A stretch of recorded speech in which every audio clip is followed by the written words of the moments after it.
आज हम खड़े हैं रोहतक की नई अनाज मंडी में और आप बहुत बड़ा ये पंडाल देख रहे होंगे।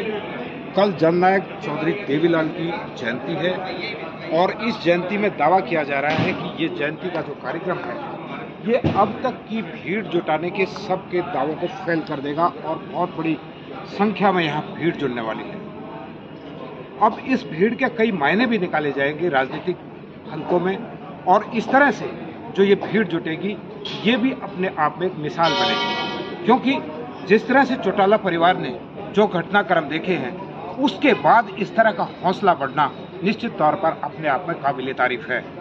चौटाला परिवार के दो भाग हुए, दो पार्टियां बनी, लेकिन अभय चौटाला की एक बात हम अवश्य कहना चाहेंगे कि इतनी घटनाओं से गुजरने के बाद भी वो हमेशा सड़क पर रहे और सड़क पर रहने के बाद अपने कार्यकर्ताओं का उन्होंने हौसला बढ़ाया और इस हौसले के साथ वो हमेशा एक बात कहते रहे कि वो हमेशा संघर्षशील रहेंगे और लोगों के बीच में रहेंगे।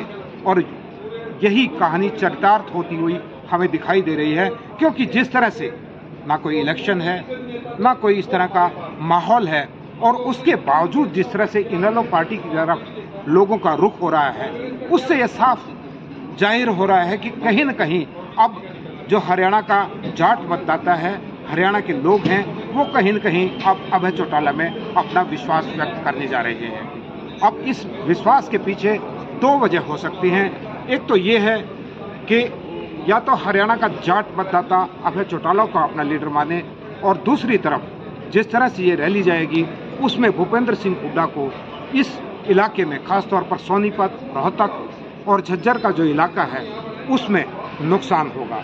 अब इस नुकसान के एक तो इनेलो पार्टी को सीधा सीधा फायदा होगा, दूसरा भारतीय जनता पार्टी भी इस मौके की ताक में है कि किसी न किसी तरह कांग्रेस कमजोर हो और ये किला जो है ना कई भागों में बढ़ जाए।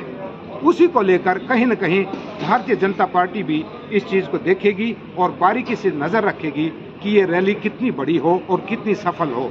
हालांकि इसमें कोई दो राय नहीं है कि राजनीति में दाव पेच चलते रहते हैं, तो कहीं न कहीं ये भी कयास लगाए जा रहे हैं कि रैली में भारतीय जनता पार्टी भी अपना सहयोग दे सकती है। क्यों दे सकती है उसकी वजह हमने बताई, क्योंकि भारतीय जनता पार्टी मुख्य प्रतिद्वंद्वी जो उसकी पार्टी है वो है कांग्रेस और कांग्रेस में भूपेंद्र हुड्डा को कमजोर करना उनका एक मकसद है।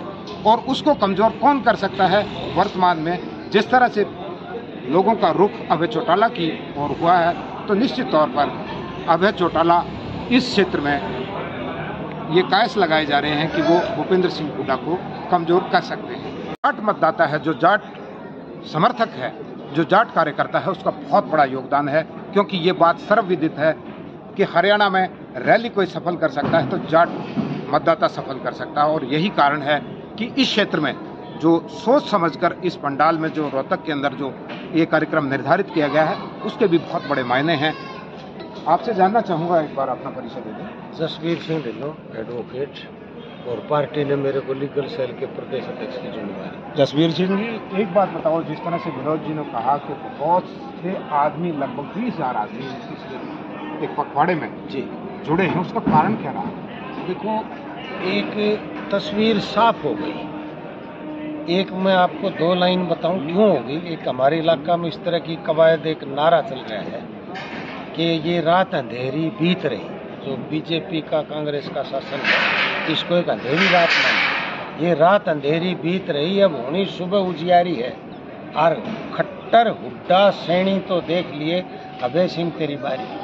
क्या बात? बिल्कुल। तो ये इस वजह से जो है ना कि लोगों को पता है कि लोगों ने भूपेंद्र सिंह हुड्डा 10 साल देख लिया, 10 साल बीजेपी देख के अब 11वीं साल फिर देख ली।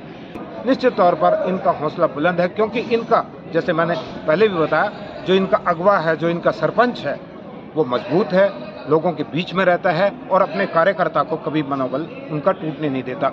और मैं आपको एक बात बता दूं, समय चाहे कैसा भी रहा, लेकिन इनेलो पार्टी या चौटाला परिवार की रैली हमेशा सक्सेस रही है।